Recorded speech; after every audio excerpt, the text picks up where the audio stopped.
Inilah 7 pengikut Dajjal di akhir zaman. Pertama, yaitu kaum Yahudi. Dari Anas bin Malik radhiyallahu anhu, Rasulullah SAW bersabda, akan mengikuti Dajjal dari kalangan Yahudi Asfahan sebanyak 70.000 orang yang memakai baju tebal dan bergaris-garis. Hadis riwayat Muslim. Berdasarkan hadis tersebut, jelas bahwa kaum Yahudi akan menjadi pengikut Dajjal di garis terdepan. Kaum Yahudi telah menolak adanya ilah yang tak terlihat oleh mata mereka. Mereka bahkan meminta kepada Nabi Musa alaihissalam agar Allah menampakkan diri kepada mereka secara kasat mata, sehingga Dajjallah yang menjadi Tuhan bagi mereka, karena kelak mereka dapat melihat Dajjal yang dapat memenuhi segala hawa nafsu duniawi mereka. Kedua, yang akan menjadi pengikut Dajjal adalah kelompok Khawarij. Rasulullah SAW bersabda, akan muncul pada akhir zaman nanti suatu kaum yang seolah-olah ini berasal dari mereka. Mereka membaca Al-Quran, tetapi bacaannya itu tidak melewati kerongkongan mereka. Mereka keluar dari Islam sebagaimana anak panah melesat menuju sasarannya. Ciri-ciri mereka adalah gundul rambutnya. Mereka selalu muncul sampai generasi terakhir. Mereka keluar bersama Al-Masih Ad-Dajjal.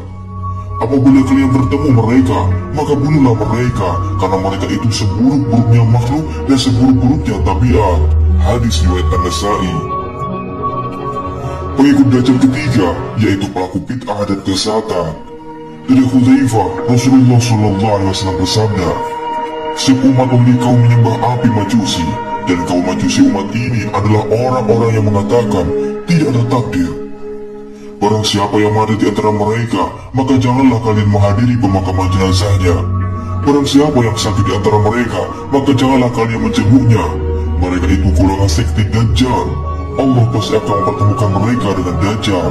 Hadis riwayat Abu Dawud. 4. Golongan yang menjadi pengikut Dajjal adalah perempuan. Rasulullah SAW bersabda, Dajjal tinggal di tanah berai di Maghrib Ghana, maka kebanyakan orang yang keluar mengikutinya. Ketika Rasulullah lewat di depan jendela, maka dilemparkan sampah dan debu itu ke arah Rasulullah. Rasulullah yang mendapati perlakuan buruk itu lantas terkejut. Namun, beliau tidak marah setelah mengetahui siapa yang melemparnya. Malah Rasulullah mengangguk sambil tersenyum. Assalamualaikum, sapa Rasulullah. Namun, nenek itu malah melotot kepada Rasulullah.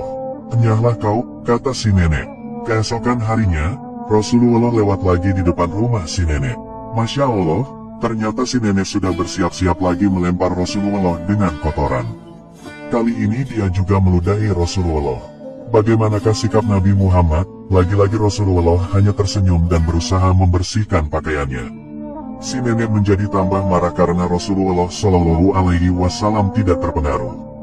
Begitulah perlakuan buruk yang diterima Rasulullah saat melewati depan rumah si nenek tersebut. Setiap kali itu pula, beliau menerima lemparan sampah dan debu.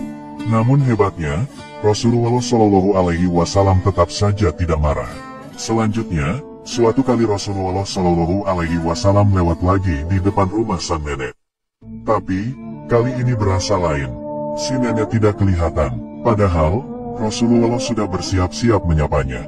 Aneh, pikir Rasulullah, pasti ada sesuatu yang terjadi pada si nenek.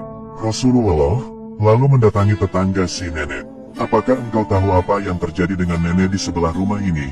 Aku tidak melihatnya hari ini, tanya Rasulullah. Mengapa engkau begitu peduli pada dia wahai Rasulullah? Bukankah selama ini ia selalu menghinamu? Rasulullah lalu hanya tersenyum mendengar pertanyaan tetangga si nenek. Tetangga itu lalu menjelaskan bahwa si nenek itu tinggal sebatang kara dan kini sedang sakit keras.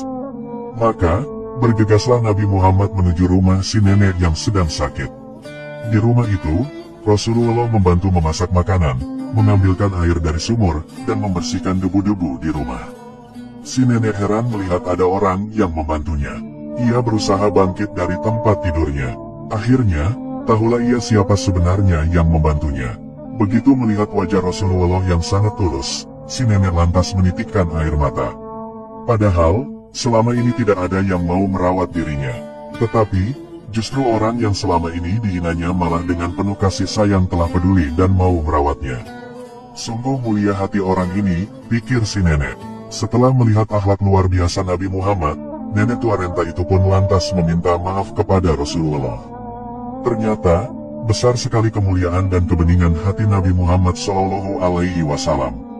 Karena hal itu jugalah, para sahabat dan orang-orang yang pernah mengenal beliau begitu menyayangi beliau.